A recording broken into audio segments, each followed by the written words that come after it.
वो बेच रहे हैं देश अपना, मैं चैन से कैसे सो जाऊं। सौगंध मुझे इस मिट्टी की, मैं देश नहीं बिकने दूंगा। और जैसे ही वो प्रधानमंत्री बने, उन्होंने सबसे पहले वही काम किया देश को बेचने का, और एजुकेशन उनमें से सबसे प्राइम में है। जब ये न्यू एजुकेशन पॉलिसी का ड्राफ्ट आया था, हम लोग दिल्ली यूनिवर्सिटी टीचर्स एसोसिएशन में बैठ करके इस पर बड़ी लंबी चर्चा कर रहे थे। हमने लगभग 500 पेज का एक ड्राफ्ट यहाँ मिनिस्ट्री में सबमिट किया था, और उसमें बहुत सारे सजेशन और बहुत सारी चीजें थी जिसको हम लोगों ने कहा था कि इनको इनकॉर्पोरेट किया जाना चाहिए। अगर सच में आपको एजुकेशन पॉलिसी बनाने जा रहे हैं, या एजुकेशन को लेकर के आपकी अगर थोड़ी भी चिंता है, तो कुछ चीज़ों को आप उम्मीद करते हैं कि शामिल करेंगे। लेकिन जब फाइनल ड्राफ्ट आया, हमने देखा कि उसमें से कुछ भी शामिल नहीं किया गया। ये पहली ऐसी पॉलिसी है जिसे बिना संसद में डिस्कस किए, बिना पार्लियामेंट में चर्चा कीजिए, इसे केवल कैबिनेट के लेवल से टुकड़ों टुकड़ों में जारी कर दिया गया। और जब टुकड़ों टुकड़ों में जारी किया गया, तो उन्हें मालूम है कि जिस दौर में इसे लाया गया वो कोरोना का दौर था। उस दौर में उन्हें पता था कि इस देश के लोग अपने अपने घरों में अपनी जान बचाने के लिए लड़ रहे हैं। कोई ऑक्सीजन को तरस रहा है, कोई अस्पताल में बेड के लिए तरस रहा है। और उस दौर में उस जालिम ने मौका देखा कि यही वो मौका है जब इस पॉलिसी को लाया जाए, और वो एजुकेशन की पॉलिसी लेकर के आए ताकि किसी तरीके का कोई विरोध ना हो सके। उन्होंने सिर्फ एजुकेशन का ही पॉलिसी लेकर नहीं आए, वो मजदूरों को लेकर के भी पॉलिसी लेकर के आए थे, ताकि किसी तरीके का विरोध उन्हें नहीं झेलना पड़े। और जब वो पॉलिसी का ड्राफ्ट लेकर के आए, उन्होंने कहा new economic policy, new education policy. लेकिन हम जानते हैं कि इसमें नया कुछ नहीं है। इसमें अगर कुछ नया है तो ये न्यू एजुकेशन पॉलिसी नहीं, ये न्यू एक्सक्लूजन की पॉलिसी है, जिसके जरिए इस देश के दबे कुचले शोषित पीड़ित जो तबके हैं उसको शिक्षा से बेदखल करने की कोशिश हो रही है। उसके लिए यह पॉलिसी लाई गई है।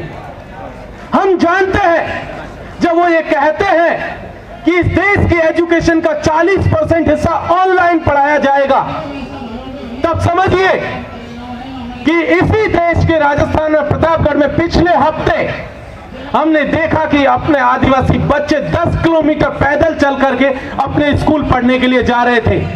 क्या ये एजुकेशन पॉलिसी प्रतापगढ़ के उन आदिवासी बच्चों को स्कूल तक लेकर के जाएगी?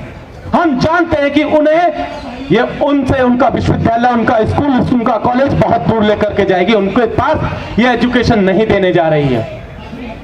हम जानते हैं कि जब छत्तीसगढ़ में हस्तक्षेप के जंगलों को बचाने के लिए आदिवासी लड़ रहे हैं, जब वो अपनी जान बचाने के लिए लड़ रहे हैं, तो जानते हैं कि एजुकेशन पॉलिसी उनके बच्चों को शिक्षा देने नहीं जा रही है।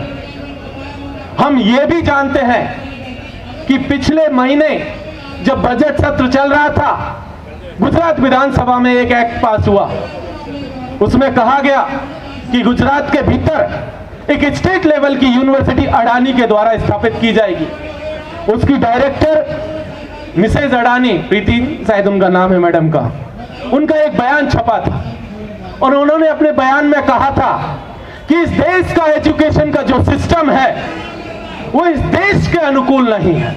प्रीति अडानी जी बता रही हैं कि इसका एजुकेशन सिस्टम इस देश की जरूरतों के मुताबिक नहीं है, इसलिए हम लोग यहां पर यूनिवर्सिटी खोलने जा रहे हैं। उसका मकसद होगा कि यहां पर जो है टैलेंट तैयार कर सके, हम लोग एक बहुत बेहतरीन ब्रेन तैयार कर सके। लेकिन हम जानते हैं ये बात कि उनका मकसद टैलेंट तैयार करना या ब्रेन तैयार करना नहीं है। उनका मकसद है कि इस एजुकेशन पॉलिसी के जरिए, उनकी यूनिवर्सिटीज के जरिए, उनके विश्वविद्यालय, उनकी जो उनका जो कारखाना है, उनकी जो फैक्ट्री है, उसके लिए सस्ता मजदूर तैयार करना इस पूरी की पूरी एजुकेशन पॉलिसी का उद्देश्य है।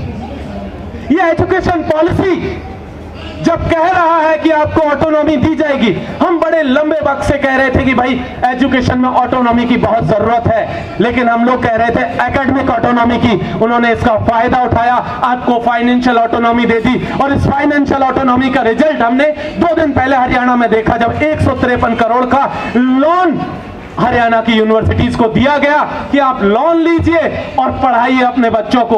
हम जानते हैं कि जो यूनिवर्सिटी लोन लेगी, जेएनयू ने लोन लिया था, दिल्ली विश्वविद्यालय को लोन दिया जा रहा है, तमाम यूनिवर्सिटीज और स्कूलों और कॉलेजेस को लोन के जरिए या प्राइवेट प्लेयर्स को उसमें एंट्री दी जा रही है। उनका मकसद यह है कि किस तरीके से वो इस एजुकेशन सिस्टम को अपने मुनाफे की दुकान में तब्दील कर सके। हम ये भी जानते हैं कि उस लोन के जरिए जब वो लोन यूनिवर्सिटी को दिया जाएगा तो उनसे सरकारें सूद समेत वसूल करेंगी। जब सूद समेत उनसे वसूल किया जाएगा तब होगा ये कि फी हाइक होगा, जिस फी हाइक का लिखा हुआ है यहां पर। मैं इस देश के पब्लिक फंडेड एजुकेशन का प्रोडक्ट हूं, मैं इस देश के सरकारी स्कूल का प्रोडक्ट हूं। सरकारी पब्लिक फंडेड यूनिवर्सिटी से, पब्लिक फंडेड कॉलेजेस से पढ़ा था। 2000 और 1000 फीस हुआ करती थी। आज की तारीख में दिल्ली यूनिवर्सिटी और दिल्ली के आसपास की तमाम यूनिवर्सिटीज को देखिए, प्राइवेट यूनिवर्सिटीज को, जहां 3 लाख रुपए पर एनम पर ईयर जो है फीस वसूली जा रही है सामान्य तौर पर ग्रेजुएशन करने के लिए। मैं जानता हूं कि मेरे जैसे बहुत सारे लोग, इस देश की 75% से ज्यादा आबादी है जो गरीबी रेखा के नीचे जीवन जी रही है। मैं जानता हूं कि वो लोग कभी भी विश्वविद्यालयों की दहलीज तक नहीं पहुंच पाएंगे। बड़ी मुश्किल से, बड़े लंबे संघर्ष के बाद यहां तक हम लोग पहुंचे थे। हमें उम्मीद थी कि इस देश के दलित, आदिवासी, पिछड़े तबके के लोग, महिलाएं इन विश्वविद्यालयों में पहुंच करके इस देश की बेहतरी के लिए कुछ कर सकेंगी, इस देश के निर्माण में अपना योगदान दे सकेंगी। लेकिन ये न्यू एजुकेशन पॉलिसी उनसे वापस उनका हक छीनने जा रही है। हम सिंपल तौर पर जानते हैं कि न्यू जो एजुकेशन पॉलिसी है, एक्सक्लूजन की जो पॉलिसी है, दरअसल मनुस्मृति का नया रूप है, उसी का नया दस्तावेज है जिसे 21वीं सदी में वापस लाया गया है, और इसीलिए इसका विरोध करना जरूरी है। अन्यथा अब वापस उनको कानों में शीशा डालने की जरूरत नहीं है। वो बिना शीशा डाले आपको जो है एजुकेशन से बाहर कर देंगे, और इसीलिए इस एजुकेशन को बनाए रखना और बचाए रखना पब्लिक फंडेड को हमारे लिए बहुत जरूरी है। और कम्युनिज्म का जो खतरा है वो हम सब लोग जानते हैं कि उन्होंने हमारे हाथ से कलम को छीन करके, हमारे पुरखों ने बड़ी लंबी लड़ाई लड़ी थी।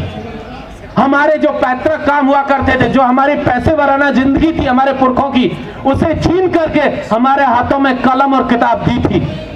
और आज जो स्थिति है वो हमारे हाथ से हमारी कलम और किताब को छीन करके तलवार देने की कोशिश कर रहे हैं। हमें वापस अपने स्कूल और अपने कॉलेजेस की तरफ जाना होगा, और तभी जाकर के हम इस एजुकेशन को बचा सकते हैं।